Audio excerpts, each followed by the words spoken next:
রহস্যজনকভাবে নিখোঁজ কাটোয়ার বিএলও, যা পুরো এলাকায় চাঞ্চল্য সৃষ্টি করেছে। গত দুদিন ধরে পূর্ব বর্ধমান জেলার কাটোয়ার 1 নম্বর ব্লকে খাজুরডি পঞ্চায়েতের বিকিহাট এলাকার বাসিন্দা অমিত কুমার মণ্ডল নিখোঁজ হয়েছেন।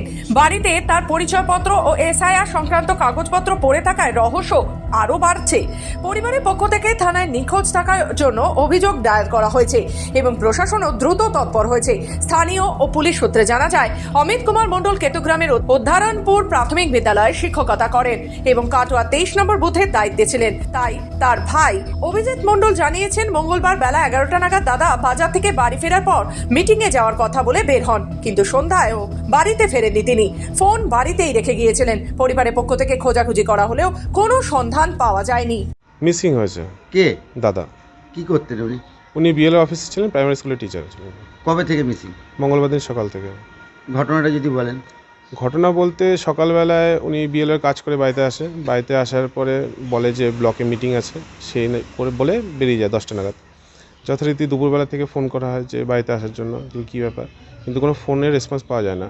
বিকেল হলো, বিকেল হওয়ার পরে ব্লকের যে লোক আছে তার কাছে যাওয়া হলো, গিয়ে জিজ্ঞেস করা হলো যে মিটিং ছিল নাকি। উনি বলেন যে না, আজকে কোনো মিটিং ছিল না।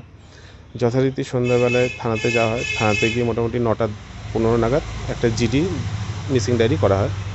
তারপর থেকে এখনো পর্যন্ত কোনো আপডেট আসেনি। না, সেরকম কিছু তো সমস্যা আমি শুনি নাই। বিএলওর কাজে কোনো সমস্যা? যে বিএলওর কাজের জন্য ওর কোনো সমস্যা হচ্ছে, বরং আমি জিজ্ঞেস করছিলাম যে তোর এই কাজকর্ম কীরকম চলছে।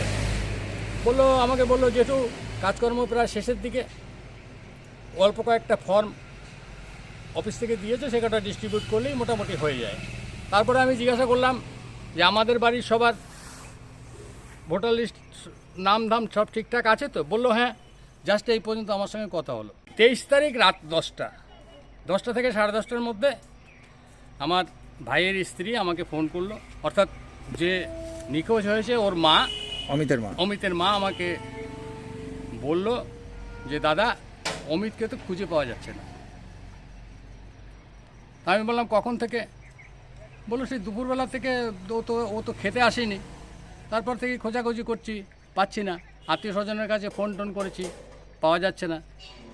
দিয়ে আমি বললাম যে তাহলে একটা কাটোয়া থানাতে বা কাটোয়া পিএসে গিয়ে একটা জিডি করে দিতে, নিখোঁজ জিডি। যেহেতু বিএলওর কাজ করছে প্লাস স্কুল টিচার, এগুলো তো অফিসিয়ালি আমাদের করতেই হবে।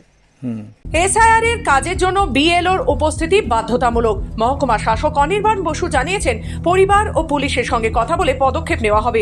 পুলিশও তদন্ত শুরু করেছে, তবে এখনো কোনো হদিশ পাওয়া যায়নি। নিখোঁজ হওয়ার রহস্য এলাকায় উদ্বেগ ও দুশ্চিন্তা বাড়াচ্ছে। পূর্ব বর্ধমান থেকে সুমন বিশ্বাসের রিপোর্ট, খবর বাংলা।